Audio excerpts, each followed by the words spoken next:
बाबा महाराज सातारकर, ज्यांचं नाव वारकरी संप्रदायात केव्हाही आदराने प्रेमाने घेतलं जाईल, जात होतं आणि जाणार आहे.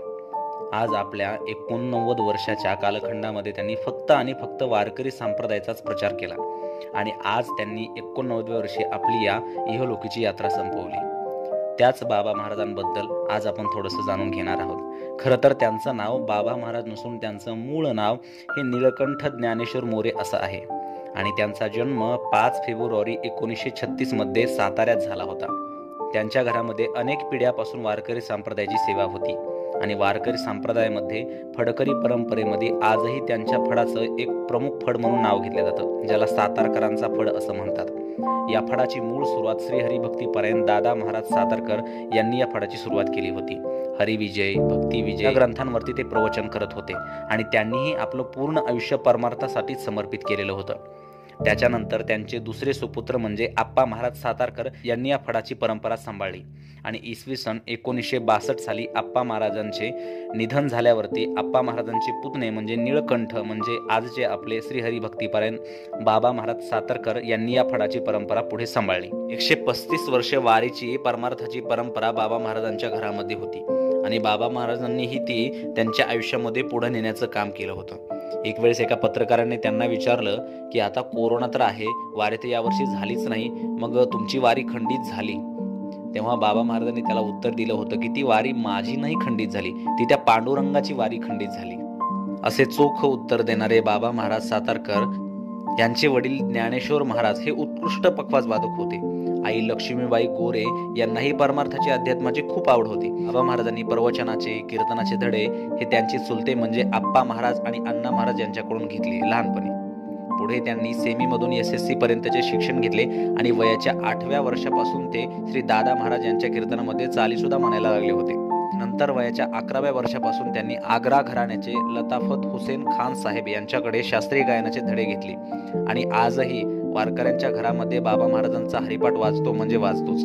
अवघ्या 12 वर्षापासून ते मुंबई आकाशवाणी केंद्रामध्ये गात होते. पुढे 36 मार्च 1954 रोजी बाबा महाराजांचा विवाह देशमुख महाराज यांचे विनेकरी म्हणजे नामदेव जाधव यांच्या कन्या दुर्गाबाई नामदेव जाधव यांच्याशी झाला आणि 1950 ते 1954 या काळामध्ये बाबा महाराजांनी फर्निचरचा व्यवसाय केला.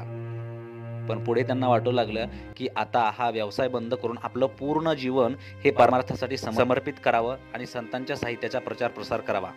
आणि तेव्हापासून पुढे त्यांनी महाराष्ट्रातच नव्हे तर कर्नाटक, गुजरात, आंध्रा अशा विविध राज्यामध्ये त्यांनी प्रवचनाचे कीर्तनाचे धडे लोकांपर्यंत पोहोचवले, संत साहित्य लोकांपर्यंत पोहोचवलं. संतांना काय म्हणायचं आहे ती शिकवण त्यांनी समाजापर्यंत पोहोचवली.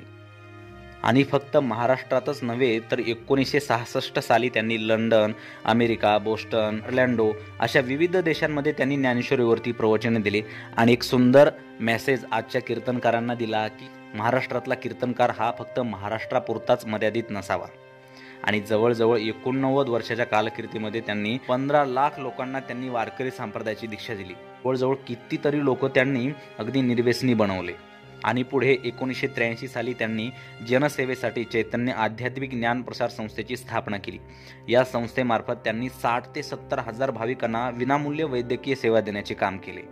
आणि त्याच्यानंतर त्यांच्या काही गोष्टी लक्षात आल्या की संतांचं वाङ्मय जगापर्यंत पोहोचवायचं म्हणल्यावर एक स्ट्रॉंग प्रचार माध्यम आपल्याजवळ असायला हवं. आणि त्याच्यानंतर त्यांनी कैवल्याचा पुतळा, ज्ञानाची दिवाळी, तुका झालासे कळस, अनाथांचा नाथ, देवाची द्वारी अशा अनेक प्रवचन मालिका दूरचित्री वाहिनीवरून प्रसारित केल्या म्हणजे TV वरून प्रसारित केल्या. आणि याच काळामध्ये त्यांच्या 12 प्रवचनाच्या सीड्या सुद्धा प्रसारित झाल्या होत्या, ज्याच्याद्वारे लोक घरी बसून त्यांचं कीर्तन आता ऐकायला लागले होते. बाबा महाराज सातारकरांची ग्रंथ संपदा जर आपण पाहिली तर ऐश्वर्यवती ज्ञानेश्वरी, ऐश्वर्याची वचनाक्षरे, ऐश्वर्यवंत श्री एकनाथ भागवत, श्री सद्गुरू दादा महाराज सातारकर प्रसादिक भजनी मालिका इत्यादी त्यांची ग्रंथ संपदा होती. अशा असणाऱ्या बाबा महाराज सातारकर यांनी आज वयाच्या 89व्या वर्षी आपली या इहलोकीची यात्रा संपवली. माझ्यातर्फे आणि माझ्या चॅनलच्या पूर्ण परिवारातर्फे बाबा महाराजांना भावपूर्ण श्रद्धांजली. रामकृष्ण हरी.